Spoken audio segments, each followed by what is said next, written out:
आप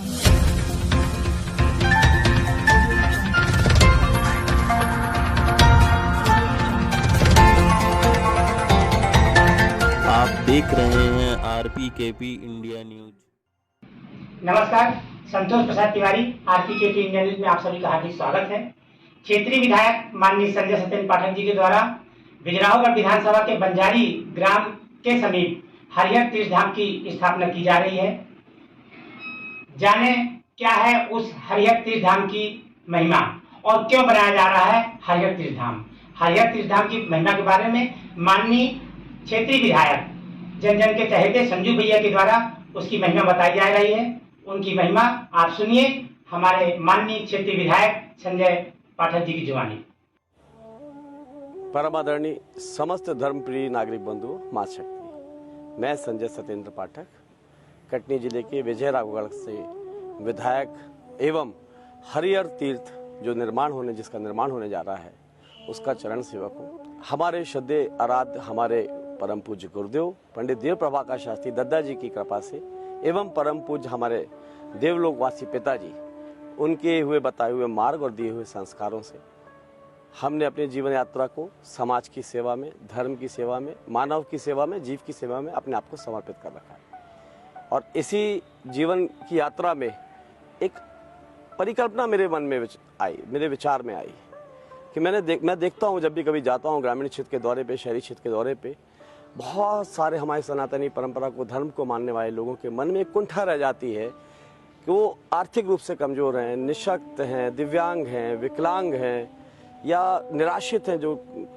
ऐसे लोगों के मन में कुंठा रह जाती है अपने जीवन में कि वो 4 धाम यात्रा नहीं कर सकते, वो 4 धाम के दर्शन नहीं कर पाते, 12 ज्योतिर्लिंग के दर्शन नहीं कर पाते, देवी माँ के 9 दिव्य स्वरूप के दर्शन नहीं कर पाते। और जब भी कभी कोई तीर्थ यात्रा करके लौटता है और भागवत कथा करा के अपने तीर्थ का पुण्य जब लोगों में बांटते हैं, भागवत कथा कराते हैं और भंडारा प्रसाद करके सबको, पूरे मोहल्ले को, गांव को, नगर को बुला के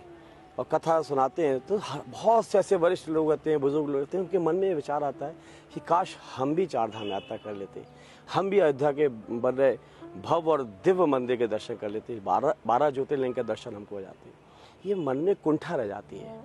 क्योंकि वो निःशक्त हैं, असहाय हैं, दिव्यांग हैं, निराश्रित हैं, चाहकर भी नहीं जा पाते और उनके जीवन की लीला समाप्त हो जाती है। मेरे मन में ये विचार आया, ईश्वर ने एक परिकल्पना भेजी कि क्यों ना एक ऐसे तीर्थ क्षेत्र का निर्माण किया जाए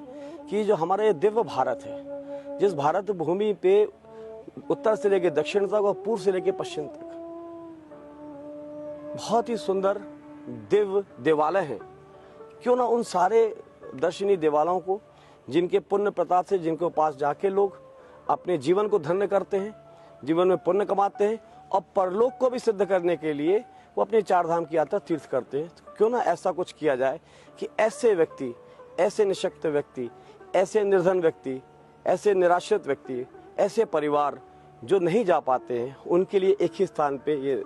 तीर्थ क्षेत्र का निर्माण हो, जहाँ पे 4 धाम के मंदिर हों, उत्तर के बद्रीनाथ, पश्चिम के द्वारकाधीश, पूर्व के जगन्नाथपुरी और दक्षिण के रामेश्वर। इन 4 मंदिर को एक ही स्थान पे बनाया जाए, 12 ज्योतिर्लिंग को भी एक स्थान पे लाया जाए, 9 देवियों का भी एक ही स्थान बनाया जाए। भगवान विष्णु का अवतार श्री कृष्ण ने अर्जुन को जो अपना विराट स्वरूप दिखाया था, तो श्री कृष्ण जी के नारायण रूपी विराट स्वरूप का एक दिव्य विग्रह स्थापित किया जाए। वहीं मैं भी विप्र कुल में जन्म लिया हूँ। मैं आज जो कर पा रहा हूँ, जो सोच पा रहा हूँ, जो सेवा कर पा रहा हूँ, तो विप्र कुल में जन्म लेने के कारण ही कर पा रहा हूँ। तो क्यों ना मैं अपने विप्र कुल को भी, अपने विप्र कुल गुरु हमारे आराध्य भगवान श्री परशुराम जी का भी एक दिव्य विग्रह स्थापित करूं, जो विश्व की सबसे ऊंची विग्रह हो। 108 फुट की अष्ट धातु की भगवान परशुराम जी की विग्रह, भगवान श्री कृष्ण की विराट स्वरूप का विग्रह, भगवान श्री राम का अद्भुत मंदिर जो कि अयोध्या में बन रहा है उसकी प्रतिकृति, एवं 4 धाम के मंदिर, 12 ज्योतिर्लिंग का स्थान और साथ में 9 देवियों का स्थान, ये अद्भुत हरिहर तीर्थ का निर्माण होने जा रहा है। मैं आप सबसे विनम्रता पूर्वक आग्रह करता हूँ, कृपया पधारें और हमको भी आशीर्वाद दें, हमारे सहयोगी साथियों का आशीर्वाद दें और इस उपरोक्त बनने वाले हरिहर तीर्थ में अपना भी सहयोग और साथ सहयोग हम सभी को प्रदान करें, हम सबको संबल प्रदान करें, ताकि उन लोगों के लिए जिनके मन में कुंठा रह जाती हम चार धाम नहीं कर पाते, 12 ज्योतिर्लिंग नहीं कर पाते, उनके लिए भी एक दिव्य तीर्थ स्थापित हो सके और धार्मिक पर्यटन क्षेत्र का भी निर्माण हो सके,